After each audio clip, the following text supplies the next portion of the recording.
Nice to see you.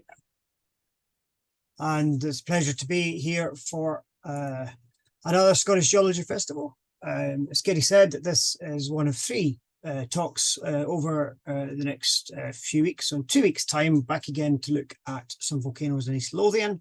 And then in 4 weeks, we'll be visiting the Inner Hebrides, the islands of Egg and Rum.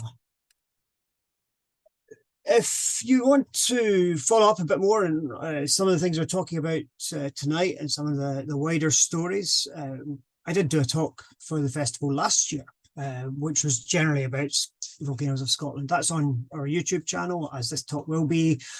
So if you head over to the festival website, you'll be able to click a link to get to YouTube, and loads of good stuff on there. Please, if you're not already a member, join the Scottish Geology Trust, because we only get to do things like this from the support of our members and the donations that people make. And there's lots that the Scottish Geology Trust would love to do. Would love to carry on doing this festival. So please make sure you do support the trust and all the amazing stuff that's happened over the last few years. I teach some courses at Edinburgh University in the Centre for Open Learning. So that's another way you could follow on from this course if you want a more detailed course that runs over 6 weeks. It's delivered online from January. So you'll find information about that. Sorry, the website address is very long there, but just search for short courses at Edinburgh University and I'm sure you'll find it. I also run Geowalks, so that's my own business, and I do guided walks and trips all over Scotland. So feel free to come and join me if you would like to get out and explore some of Scotland's rocks. So for tonight, we're in the centre of Edinburgh with this amazing rocky edifice of, well, Salisbury Crags. Not going to talk much about that, but as Robert Louis Stevenson said, this long wall of Salisbury Crags that leads your eye by knoll and rock bulwark and precipitous slope. The eye rises to the top of Arthur's Seat, a hill for magnitude, a mountain in virtue of its bold design. So well known, well loved by the people of Edinburgh and studied by geologists for over 200 years. We know that James Hutton climbed Arthur's Seat regularly, and although he's better known for his association with Salisbury Crags, he certainly recognised the volcanic nature of Arthur's Seat. And so since then, Arthur's Seat's been intensively studied. But what I'd like to show today is that we've always got a little bit of a sense of maybe reluctance to revisit these great places of Scottish geology and look at them again with fresh eyes. And there's several reasons for that. There is a general impression that's well understood, but I think also it's partly that the exposure isn't great. So it's not very easy to get permission to get new samples, for example. So it tends to have been ignored. But I think what I'd like to show in this series of talks is that our understanding of how volcanoes work has improved and changed massively, particularly since the eruption of Mount St Helens in 1980. And that led to a whole new approach to thinking about volcanoes and particularly the hazards associated with them. And a lot of science has been learned since then, and really rigorous chemistry and physics approaches that give us a much better understanding of how volcanoes work.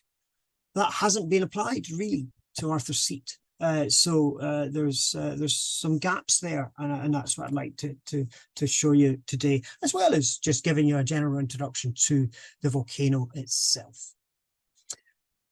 On the Scottish Geology Trust website, you'll find this nice little map. It's a simplified geological map of Scotland, and I've just picked out a little section of it. Holyrood Park, Edinburgh, marked with the yellow star there, and we've got this interesting zone of geology around the Firth of Forth, within the Midland Valley. geologically, that's how we describe the central belt of Scotland, with the Highland Boundary Fault to the north and the Southern Upland Fault to the south.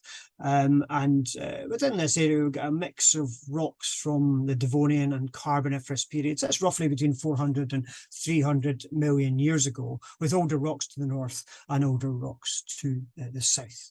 So what we're looking at is the result of new rock formed during that time period when the conditions were right, and an interesting mix of both sedimentary and igneous rocks formed in the centre of Scotland.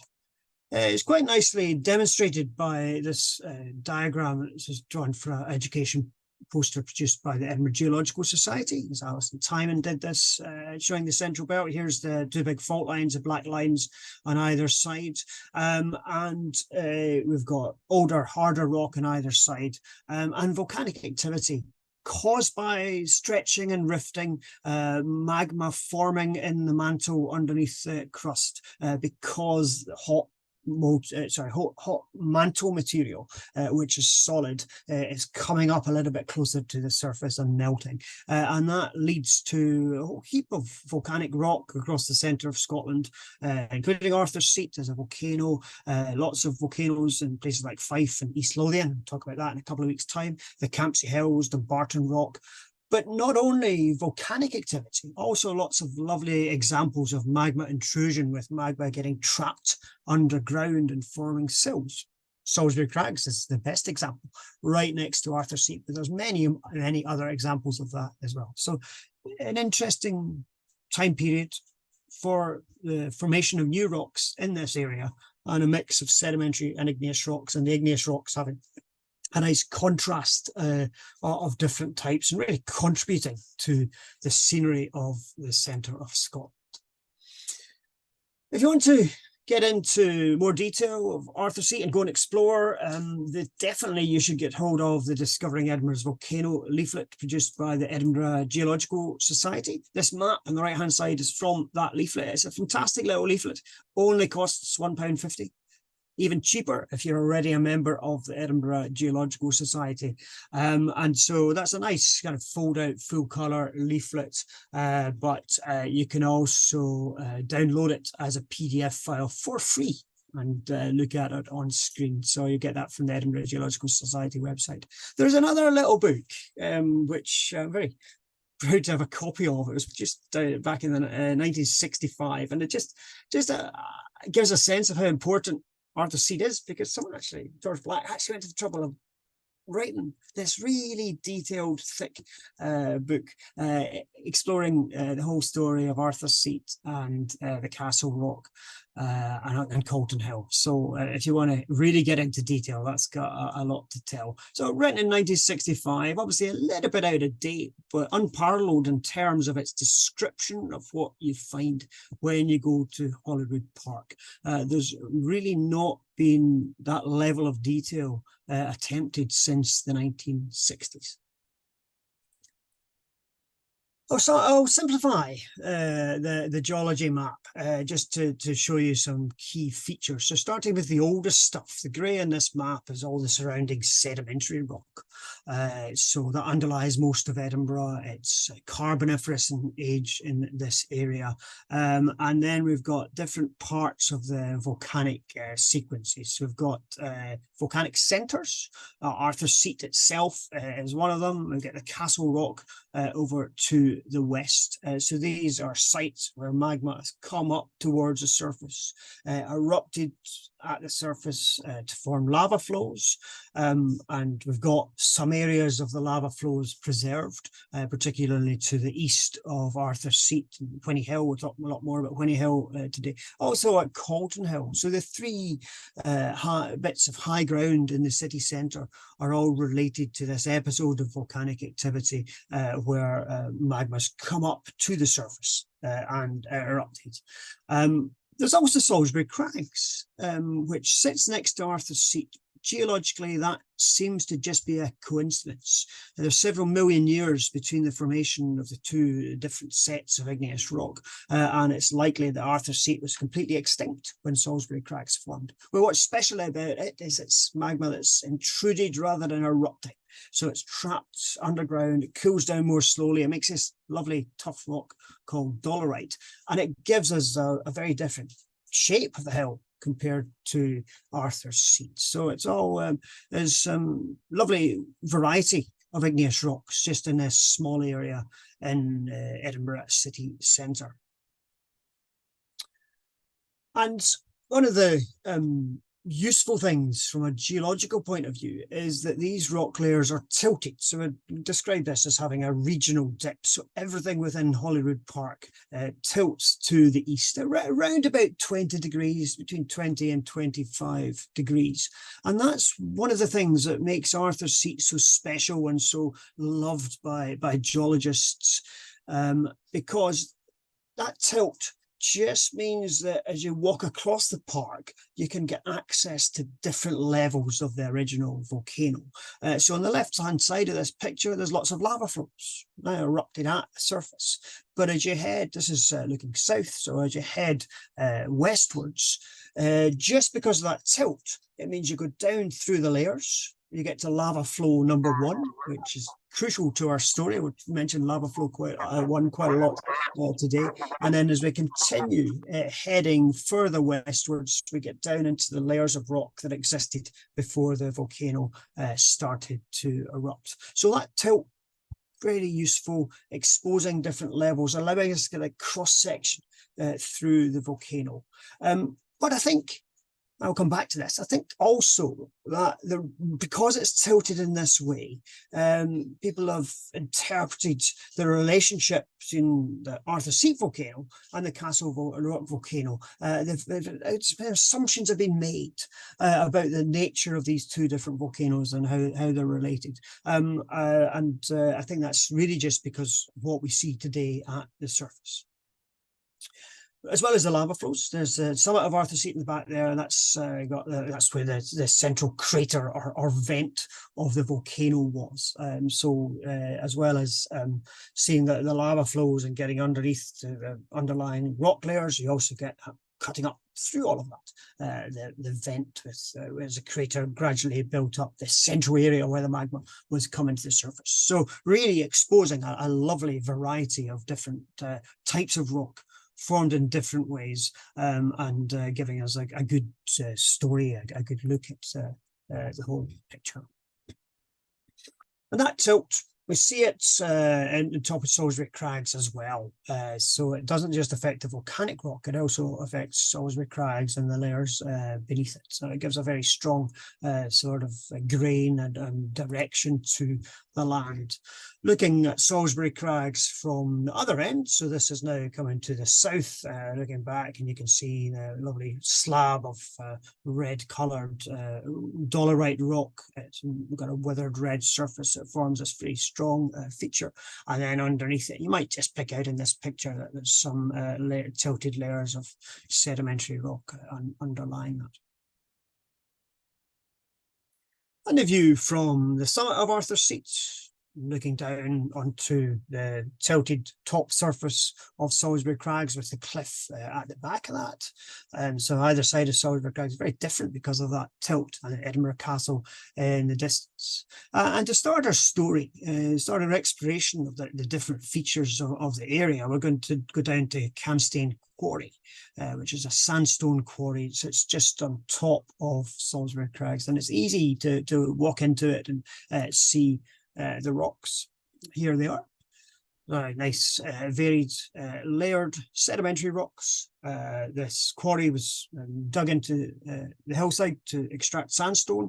Not a particularly good quality sandstone compared to the rest of the sandstones of Edinburgh, but it was certainly useful. You can see the layers are a little bit more varied up towards the grass at the top. And that tilt again comes out. All the layers that were originally laid down as flat sandstone and mudstone are now tilted at about that 20-degree angle along with everything else. Sedimentary rocks in the quarry are full of environmental information. So they give us an indication of the environment that these rocks were formed in. There's some lovely mud cracks, and they illustrate that the sediment was occasionally drying out in the hot sun and cracking, and these cracks have then been filled in and preserved. There's also lots of ripple marks as well, so you get the whole top surface of some sandstone beds covered in ripples. And it's these lines of evidence from these rocks and many others around the area that have given us the overall idea of the environment, what was happening at the time that the volcano was erupting. So we know that this was a low-lying area. Sediment was being washed into this area, mostly by rivers, and it was coming from the high ground, what is now the highlands, the southern uplands, getting washed by rivers into the area. We also know from other studies, plate tectonics, for example, Scotland has moved across the surface of the planet. So at the time of the eruption of Arthur's Seat, it was just a touch south of the equator, and the climate zones similar to today would have been pretty hot, pretty wet. And we also know from fossils here and elsewhere that in these conditions, the land areas would have been covered in vegetation. It was really nice conditions for plants to grow. Lots of water, lots of nutrients, lots of sunshine. So our general picture, this incidentally is an oil painting that was done for Natural History Museum quite a few years ago. I'm not sure if it's still on display in the museum there, but it was not too long ago. And I think it gives us a really nice kind of indication, not just of the surrounding environment, but also the volcano. We'll come back to talk about Arthur's Seat in eruption later on. So as well as the volcanic activity and the magma intrusion, a big part of our local story is the formation of sedimentary rocks, with the piling up of sediment getting washed into the Midland Valley, and it's gradually subsiding with time. So we just build up a nice record of different kinds of sedimentary rock mixed in with the volcanoes. But it's the volcanoes we've come to talk about today. So we'll leave the sedimentary rocks and the wonderful fossils and all that for Katie to talk about another day, and we'll concentrate on the volcano today. So this is lava flow 1. Forms a really prominent ridge running north from Arthur's Seat down towards the Queen's Drive.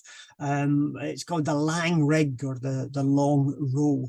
And this is the remains of a lava flow that used to extend to the left of this picture. So we're just seeing what's left by erosion. Erosion is gradually nibbling away at this cliff, but this is the best way to imagine this is a surface of lava extending across this area, and you can see the thickness of this cliff. It's over 10 meters thick. That's the thickness of the original lava flow, give or take. So this is our first volcanic eruption in this area.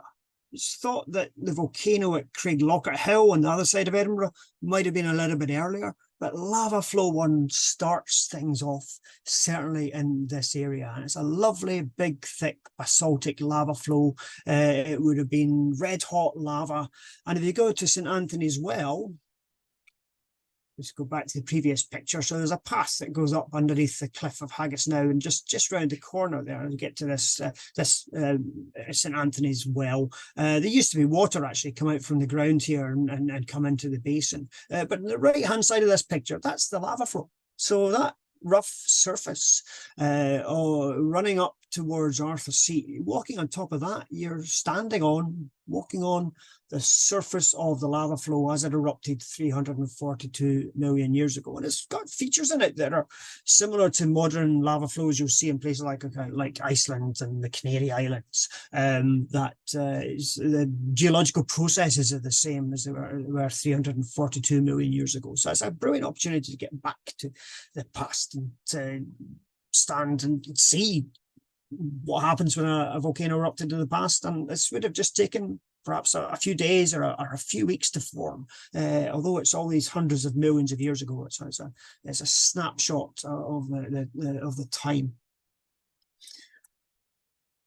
So the Discovering Edinburgh's Volcano leaflet has a really useful cross section. So here's a picture. It's taken from towards the top of Salisbury Crags, looking east. Here's Arthur's Seat on the right-hand side, and it kind of shows you the different features of the volcano. And I'll pick out lava flow 1 for you in the red lines there. So very prominent cliff with more volcanic rock above it, some of it eroded away. And underneath it, the rock type is mostly the sandstone that you see at the sandstone, the Camstein quarry.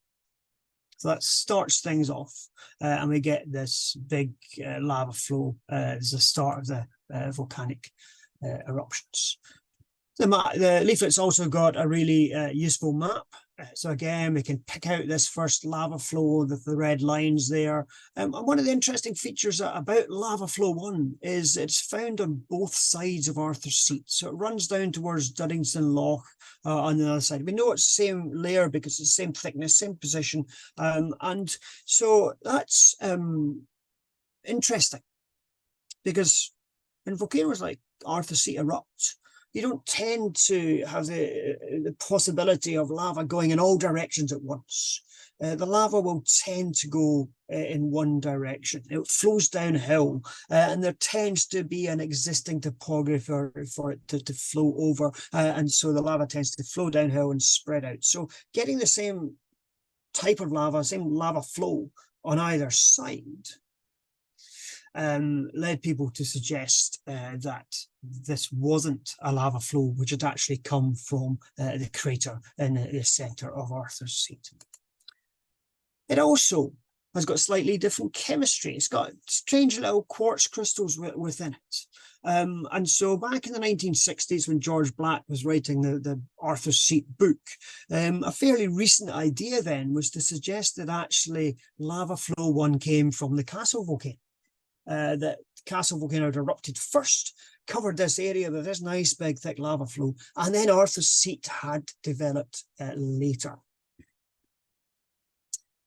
However, ideas like that sometimes get felled by new information, and it was just about less than 10 years ago that a master's student at Edinburgh University did a project, got permission to collect some samples from the different lava flows and the castle, compare the chemistry to the Castle volcano and the different parts of Arthur's Seat. And things have moved on since the 1960s in terms of chemical analysis. We can now look at not just the main chemical elements, but all the minor elements that are present in very small amounts, but can be used as fingerprints to different lava flows. And frustratingly, this new research blows that idea out of the water, because the researcher didn't find a connection between lava flow 1 and the rock at the castle. So we need to look for a different idea. It was a nice theory. It was neat. It explained where that lava flow had come from. Now we've got to kind of think more broadly, and I like the comparison with the Krabla volcano in the north of Iceland, which erupts these enormous fissures. You may be aware of the eruptions that have been happening in the Reconstructing Peninsula over the last few years. Very, very similar. You get these cracks opening up. You get a huge volume of lava coming out very quickly, often under pressure and forming these lava fountains. But it tends to spread out, and you'll get quite a thick lava flow extended over a wide area. There's no volcano as such, there's no crater. So that's as good as I can suggest anyway. It's an alternative for lava flow 1. We don't have any other smoking guns present, but it does kind of make sense actually that first lava flow, particularly because it's so thick, it's much thicker than the rest of the eruptions of Arthur's Seat. It does make sense to say, well, maybe it was just a fissure eruption to start with. And then things evolved with time after that. The volcano started to concentrate in one area and build up a cone after that.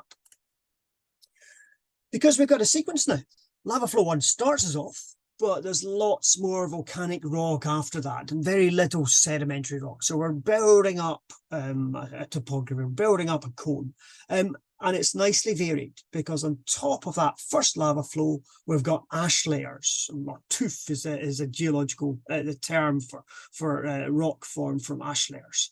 So we've got tuff layers, and then the later lava flows on the right hand side here, which form Whinny Hill.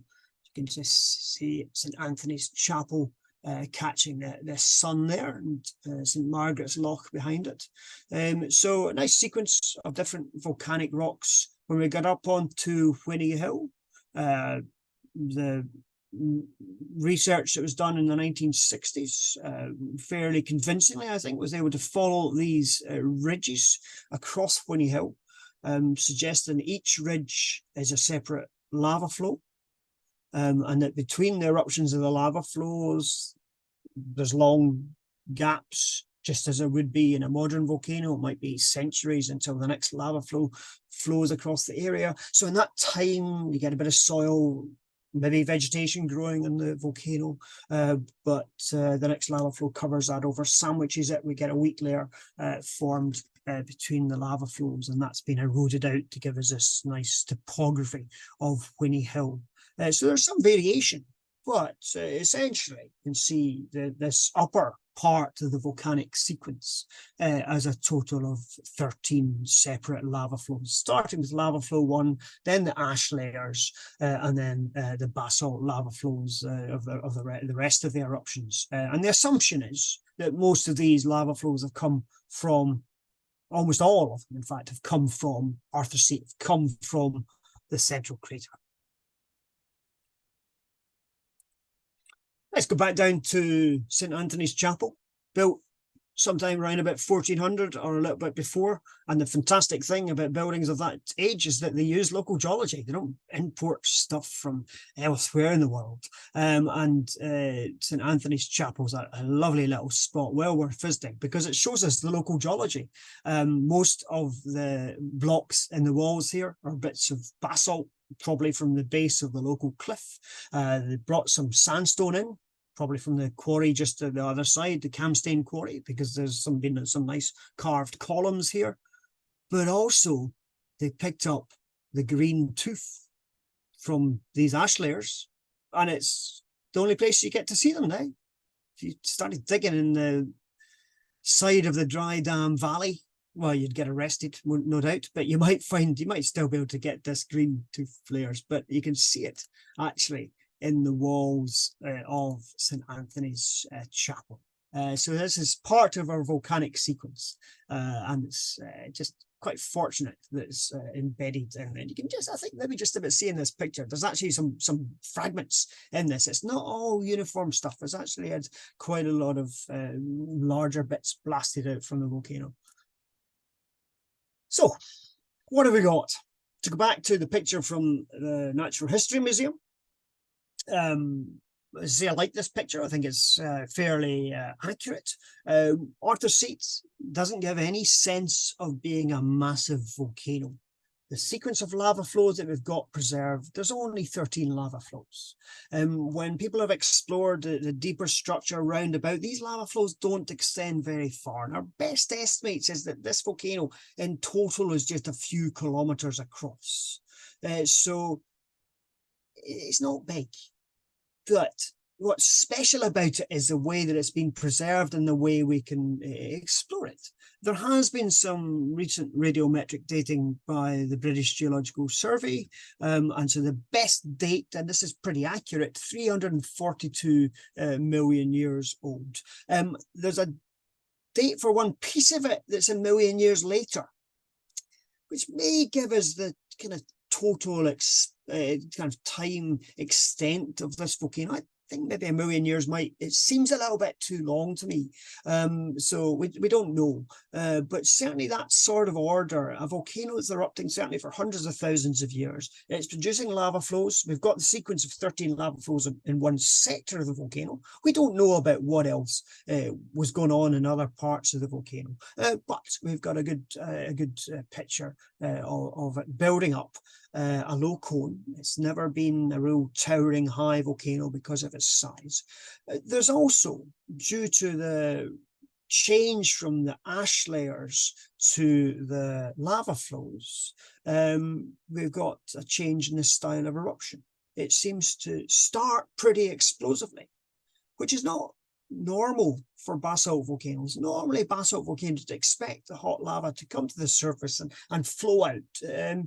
But we do get circumstances where basalt can be really explosive. And actually, when we come to look at the East Lothian volcanoes in 2 weeks' time, we'll see some nice examples of that as well. But certainly very explosive. This picture is from the explosive phase, and you can see ash kind of coming out and will blow in the wind and get distributed round about. So the green layers on the map here show the areas of the accumulation of volcanic ash on both sides of the volcano. The northern valley I showed you a picture of before, the valley of the dry dam, evidence that ash is being distributed by explosive eruptions and being blown in the wind. There's more tooth down towards Duddingston village. Substantially more ash accumulated on that side, it seems, than to the north. And so that suggests that maybe it may actually have been an asymmetrical cone. And if you go to places like Lanzarote, where there's basalt volcanoes erupting in a similar style, lots of explosive eruptions, lots of ash, the cones there are usually asymmetric because of the trade winds tending to blow the ash in one direction. So I think that's probably what Arthur's Seat looked like in its early stages. It's got a solid foundation of lava flow 1, building up on top of that, and it's probably a cone few kilometers across at the most, with ash accumulating more on one side or the other, and then there was more lava. The lava flows came out on top of that. The tooth, the ash rock, is green in color, and it's got an iron content which hasn't oxidized. We'll maybe look at this briefly in 2 weeks' time in East Lothian, but there's a nice succession of ash layers in the North Berwick shore, which are both green and red, and the red ones are at times when there's been more oxygen available to form oxidized iron, red colors. So maybe that's gives us consistency with that kind of wet, swampy environment where the water wasn't full of oxygen, it wasn't flowing freely.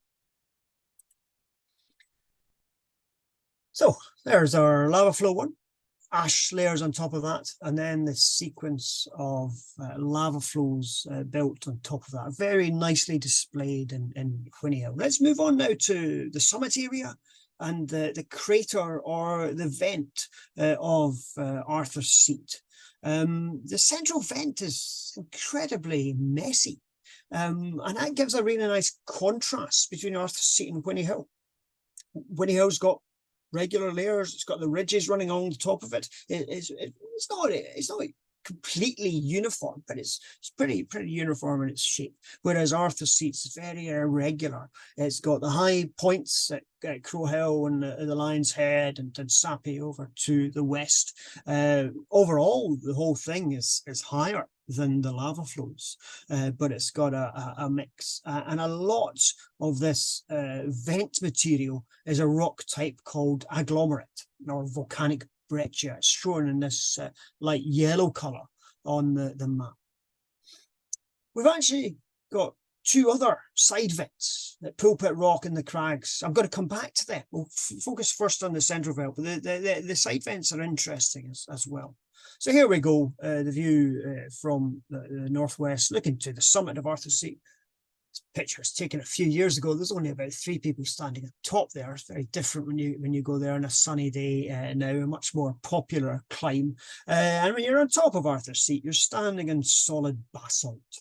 So as well as all the explosive eruptions, we've definitely got evidence of magma oozing its way up towards the surface. And there's a lot of these really solid lumps of magma that's been feeding up towards lava flows and gets trapped and forms hard. But a lot of it is this beautiful red agglomerate. And you've got a really nice, again, that's I'm looking at the same view as it from the cross section, a really kind of line. You can separate the layers that formed outside the volcano, sandstone underneath, lava flows on top from the central vent with its steep sides flaring up towards the surface. And you can actually, at the end of lava flow 1, you can actually compare solid basalt from a lava flow with more red coloured broken material within the vent. So agglomerate is the main rock type of the high ground. It's an interesting rock because it's very varied. It's got a lot of big pieces in it, but most of it is quite small fragments, and it's all been altered by oxidation, so there's very red colour. Also kind of soft. It just doesn't quite match because it does form the high part of the hill, but actually the highest bits of earth are from the solid basalt intrusion. The agglomerate itself is pretty crumbly. And it doesn't get exposed everywhere. But there's some beautiful places where you can see it. If you travel around the Queen's Drive, some of the cliffside exposures are fantastic. And you can see this jumble of blocks of different sizes mixed in with this fine red ash. Well worth exploring. This is an area a bit higher up on towards the summit. And that block of circled is about 30, 35 centimeters long. That's a substantial piece of rock. There's lots more of a similar size. So although Arthur Seat's a small volcano, when it was going through its episodes of explosive eruptions, there's some big pieces of rock flying through the air. And it's accumulating in a jumble. In places like this, yeah, you can maybe pick out a faint kind of accumulation of layers, but really it's not particularly ordered. It's just a dump of material that's fallen out of the sky. And so the crater area is quite complex. There's been different places where the volcanoes actually erupted. That large area of the central vent hasn't probably ever been one single crater, but it's built up with many eruptions over time and left behind a real messy central area. There's another nice block of basalt. You can see it's full of little holes. These are gas bubbles, vesicles. So it's again, very typical of what you'd see on a modern volcano. So we've got lots of explosive eruptions, particularly in the early history of the eruption of the volcano. And this is probably because of the wet environment that the magma's coming up to. So when a hot magma at a temperature of over 1,000 degrees centigrade meets water, very easy for that water to turn to steam, and that's a volume expansion. So it's quite easy for things to get forced up to the surface and explode violently. And that means that you're getting the magma fragmented. You're also the possibility of breaking through existing rock and disintegrating existing rock body as the volcano explodes. So the vent agglomerate rock is a nice mix of different sizes of fragments. When you get further away from the crater, you expect the larger fragments to get left behind and some of the other material to blow in the wind. So this picture shows quite nicely some bombs, projectiles coming out as the volcano explosively erupts. The vent agglomerate extends beneath the surface. So we know the surface of the start of the volcanic eruptions, that's lava flow 1. There's no volcanic material before then. So that's Arthur Seat didn't erupt before then, but the vent agglomerate actually makes a hole in lava flow 1, and you can trace it down, but certainly tens of meters, probably quite a bit more. And that means that when the volcano's exploding, it's actually creating a hole. And this is what volcanoes do. Basalt volcanoes like this, not too big, not too powerful. It's probably not going really deep, but certainly it's created a hole instantaneously, filled in by the debris that's been shot up coming back down again. It doesn't remain as a deep hole for very long, but during the eruption, everything getting forced up, it's into the air. There's a hole beneath the crater. East Lothian has volcanoes of the same age, same type. They're basalt in composition, same as Arthur's Seat, but there's a lot more ash, and we'll come to this and talk to in the series, but there's a lovely suggestion actually of water pouring into these holes as they develop, and bringing more and more water into contact with the magma, so the magma can keep on exploding and actually drill its way down through the crust. So I think that's a wonderful kind of modern interpretation. Arthur's Seat probably didn't do that a huge extent, because the total volume of ash isn't huge, but certainly would have had some interesting, violent explosions. You wouldn't want to be standing around on the slopes of Arthur's Seat if there's blocks of 35 centimeters long flying through the air. Dunsapie Loch today, very quiet, peaceful little place with a crag behind it. If you went to school in Edinburgh, you maybe were told that Dunsapie Loch is bottomless and is the centre of the volcano. And I'm sorry to tell you that's not true. It would be a lovely story. But the shape of this is much more to do with the way the rocks have eroded. This is not actually the crater. In fact, it's just a low hollow in front of Dunsapie Crags. Prince Albert, Queen Victoria's husband, commissioned a dam across the end to make the loch. So it's really nothing to do with the volcano. But when you're standing there in the crater, standing there in the vent, it does feel like you're standing in a crater. This is a modern shape. The actual volcano was more complicated than this, higher than this. It was more volcanic rock. Some lovely features within that area, because as well as that broken agglomerate, we've had magma oozing up towards the surface. And Samson's Ribs is the biggest part of that. It's cooled down and made these lovely columns just above the Queen's Drive. The summit of Arthur's Seat itself, again, we get solid basalt there. And all this brings to mind a small volcano I got a chance to visit in Tokyo Bay in Japan, Oshima Volcano, which is, I think, a kind of good scale for Arthur's Seat. It's got a complex crater area with different lava flows that come out in different directions. It's been, at times in the past, quite explosive. There's quite a lot of volcanic debris here. And in fact, that causes a problem in the wet environment of the tropics today, because you get a lot of that material washing away from the volcano. So I think this is very similar to what Arthur's Seat might have looked like as a low cone of a basalt volcano.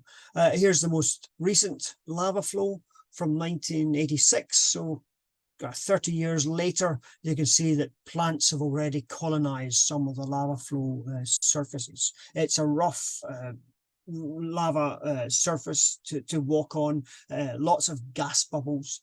Arthur's Seat's all been a bit squashed by later rock accumulating on top of it. I think it might well have looked kind of similar to this 342 million years ago, with ripples of lava going in different directions at different times, decades or centuries between each eruption, but overall building up a cone of lava and ash. It's not really steep-sided. The lava flows away easily. To come back to something I mentioned before, as well as the central vent, we've got two other small vents within the park. And this, again, is fairly typical for this kind of eruption. The lava doesn't always tend to come from the same place. Pulpit Rock, there's a picture of it there. It's that little cliff, lava flow one beneath it, magma that's just come up within the volcanic structure. And it's thought that from there, the lava flowed to the left, flowed downhill. So actually lava flow 3 just found to the north of Pulpit Rock. So that's an expression of lava. I think the Crags vent is probably more interesting, but almost completely ignored because there's not much to see. But it's agglomerate. And one of the strange things about it is how deep it is. So again, remembering that lava flow 1 in the middle of the map here is the land surface. Everything to the west, everything to the left-hand side here, because of the tilt of the rocks at 20 degrees, we're getting deeper and deeper down through the layers. So everything else over in this area, Salisbury Crags will come back to, but everything else is the older sedimentary layers. But we've got this small area of agglomerate. And the assumption is that this was another site of eruption. But it means that actually we've got an explosive eruption, which is drilling down quite deep. This is what it looks like. It's not very impressive, but that's the top of Salisbury Crags with our seat in the distance. And there's just a low mound on the top here. Hardly any rock exposed, but there's little places here and there where you can see that it's actually broken volcanic material. There's no intrusion. There's no lava flows that come from here. It's just been a blast of explosion. And I don't know the timing of it. Is it actually part of Earth's seeds? Did it happen later? Did it happen earlier? We don't know. All that we can tell is that Salisbury Crags, the magma of Salisbury Crags cut through it. So to come back to the big picture and just to kind of draw towards a close now, we've got these two separate volcanoes, the Castle and Arthur's Seat. Salisbury Crags, the Crags vent is too small to be featured in this map, but it's there. And we've had this sequence of events that have formed the different volcanic rocks. I find it useful to look at this in side view. So it's the same colours, line across the map here from west to east. And we've got our two volcanoes. We've got the Arthur's Seat volcano and the Castle Hill volcano. We've got Salisbury Crags forming in the middle. But the rocks have been tilted.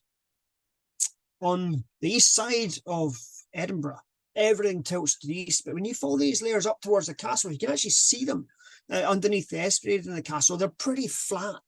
And the other side of Edinburgh, rocks tilt in a different way. So what's happened here, long after the volcanic activity, long after Salisbury Crags formed, long after more sedimentary rock has accumulated on top, everything's been squashed slightly, and it's formed this nice anticline. This is pretty common right across the centre of Scotland. Most rock layers, whether they're sedimentary or lava flow, mostly they're tilted. They've been formed flat, but they've tilted later. And I think this is one of the things that makes me wonder if the relationship between Castle Volcano and the Arthur's Seat Volcano has been misunderstood, because the Castle Volcano has been completely eroded away. We don't have any lava flows from it. We don't have any of the vent material. We've just got this solid lump of rock, of basalt, which is thought to have been the conduit that the magma was travelling up underground. And if you do some fairly simple geometry, tracing these layers up, if the two volcanoes erupt at the same time, the Castle volcano was, this land surface at the time of the Castle volcano was 1,000 meters above what's now the castle. And that's just because of the tilt of the rocks. So we don't know how they compared in size. I've just drawn them to be the same size because there's no evidence to say which was bigger and which was smaller, or even indeed were they the same age. So the little cartoon diagrams come from the Discovering Edinburgh's Volcano leaflet as well, drawn by David McAdam, and I really like them. They show this nice progression of the sedimentary layers piling up. Lava flow 1 erupts, and remember that we now don't have the evidence that lava flow 1 came from the castle, but that's the time the leaflet was prepared, that was the assumption. So lava flow 1 erupts, but in this interpretation, the Castle volcano doesn't develop. It's just had that one single lava flow, and then Arthur's Seat starts to erupt nearby and builds up the cone of ash and lava, with lots of interesting things going on underground as well. But that sort of ignores the fact that we don't know anything about the Castle volcano because it's not there. It's not just that leaflet that presents this idea of the castle volcano being much smaller than Arthur's Seat. It's the same with our lovely picture in Reconstruction. There's Arthur's Seat erupting and a smaller castle volcano sitting in front of it. I'm not sure that's right. And particularly when we bring in that recent geochemical evidence that we can't actually say that they erupted at the same time. What rock we've got at the castle may be a volcanic centre from a bit before the eruption of Arthur's Seat. There's actually even a question as to whether the rock at the castle is a volcano. And my goodness, what a statement, because everyone knows that Castle Rock is a volcanic plug. It's one of the most famous in the world, and it's been described as a volcanic plug for 200 years. But it's not me that suggested it, just speculation. But other people have looked at the pattern of rock across central Scotland, and they've said that actually the big lumps like the Barton Rock and the Castle Rock, the Bass Rock, they're quite big, they're quite thick, they're quite a lot of volume there of magma, and there's actually no evidence in any of them that magma reached the surface and erupted to build a volcano. That's been the assumption, but it doesn't quite match the pattern seen elsewhere in the world and what we tend to know about eroded volcanoes and the conduits that form underneath them. So there's lots of possibilities. I'm certainly not saying it's not a volcano.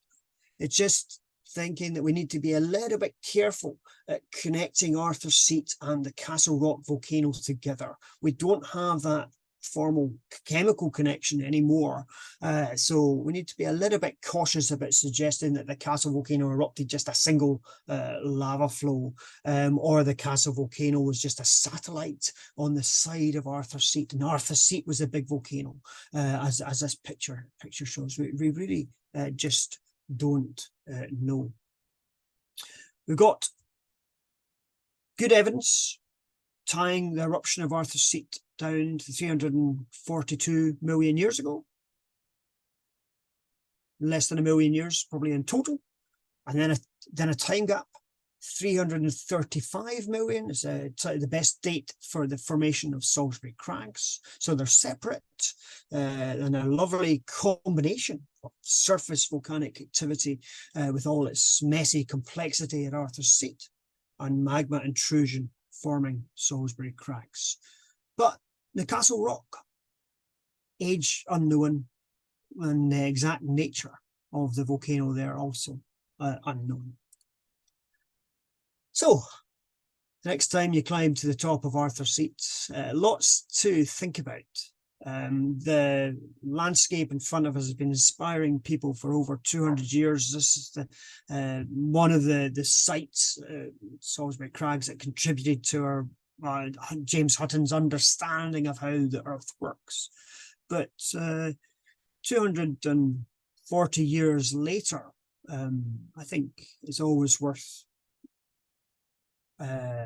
not taking things for granted, questioning the assumptions, and particularly it would be absolutely lovely to get better information about Arthur's Seat. It's been ignored for too long, and particularly with modern geochemical techniques, and all we understand now about the way volcanoes erupt, I think Arthur's Seat is ripe for a new study. Actually, what I would love to do would be to drill down from the top of Winnie Hill, go down through all these lava flows and get beautiful fresh samples and see some of the relationships between the lava flows and the ash layers, and maybe even drill deep enough down to find Salisbury Crags deep underneath it all if it's there. But that would be kind of expensive, and is for now just a pipe dream. So I hope that's introduced you to the geological richness of Holyrood Park and the story of the Arthur's Seat volcano, but also shown that there's a lot that we don't know. Very happy to answer any questions anyone would like to ask. And don't forget that the festival was only possible from the hard work of lots of volunteers and also the members and the donors to the Scottish Geology Trust. So if you enjoy events like this, please do consider becoming a member and supporting us. Thanks very much.